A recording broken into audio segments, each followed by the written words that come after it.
श्री गणेशाय नमः। श्रीराम जय राम जय जय राम। श्रीराम जय राम जय जय राम। श्रीराम जय राम जय जय राम। नारायण समारंभां शंकराचार्यमध्यमाम् अस्मदाचार्यपर्यन्तां वन्दे गुरुपरम्परां। गुरुर्ब्रह्मा गुरुर्विष्णुर्गुरुर्देवो महेश्वरः। गुरु साक्षात् परं ब्रह्म तस्मै श्री गुरवे नमः। अद्वैत परिशुद्धि भूमिका भाग 2। अद्वैतवादी व द्वैतवादी के बीच में संवाद भाग 2, जिसमें अद्वैतवादी कहता है, व्यवहारे भट्टनय अर्थात व्यवहार काल में हम कुमारिल भट्ट का कहना अधिक मानते हैं। कुमारिल भट्ट ने द्वैत का प्रतिपादन किया है। कुमारिल भट्ट के लिए भी हमारा कोई पक्षपात नहीं है।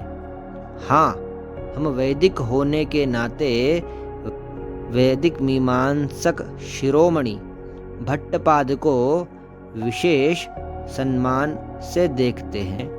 यदि उनसे भी बढ़कर कोई वैदिक आ जाए और विशिष्टाद्वैत और द्वैताद्वैत आदि सिद्ध करे तो हम उसी को मानने के लिए तैयार हो जाएंगे। तो द्वैतवादी पूछता है, क्या ऐसा भी आपके संप्रदाय आचार्यों ने कहीं कहा है?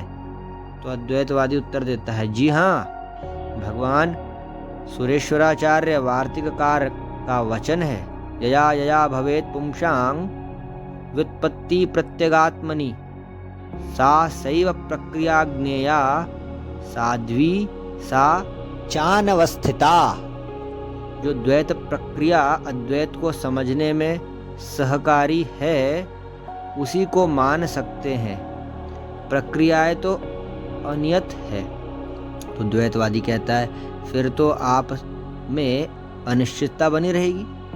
तो अद्वैतवादी उत्तर देते हैं, जी नहीं, वस्तुतः हमारी द्वैत प्रक्रिया में तात्पर्य ही नहीं है। जगत के स्वरूप का निश्चय करना भौतिक विज्ञानवादियों का काम है। वे चाहे उत्पत्ति का लक्षण में घट में गंध माने या न माने, जो सिद्ध करो हम उसका विरोध नहीं करेंगे। कोई 2 पदार्थ द्रव्य और गुण मानते हैं, कोई 6 पदार्थ मानते हैं, कोई 20 पदार्थ, कोई 24 पदार्थ।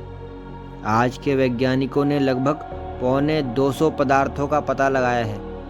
हम भौतिकार्थ चिंतक नहीं हैं, हम अध्यात्म चिंतन करते हैं। तो द्वैतवादी पूछता है, यदि आपको भौतिक चिंतन में तात्पर्य नहीं है तो यया यया भवेत् पुंसां व्युत्पत्ति यह क्यों जोड़ा? तो अद्वैतवादी उत्तर देता है, अरे भाई, जगत में रहते समय व्यवहार करना पड़ेगा, तब मताग्रह से मान्य पदार्थों को अपनाकर क्यों वृथा उलझन में पड़े?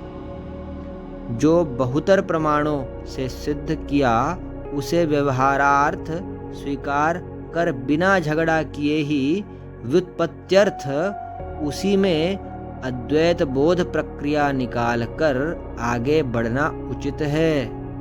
अद्वैत के भी नाना प्रक्रिया ग्रंथ है, वे भी परस्पर विरोधी हैं, किंतु अद्वैत समझने में सरल होने से उन्हें आदर देते हैं।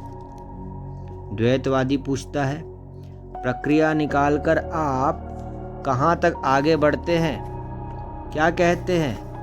तो अद्वैतवादी उत्तर देता है, हम यही कहते हैं कि आप जो भी देखो, जो भी मानो, इस सब से ऊपर एक तत्व है जिसे आत्मा कहते हैं, ब्रह्म कहते हैं, वही परमार्थ है।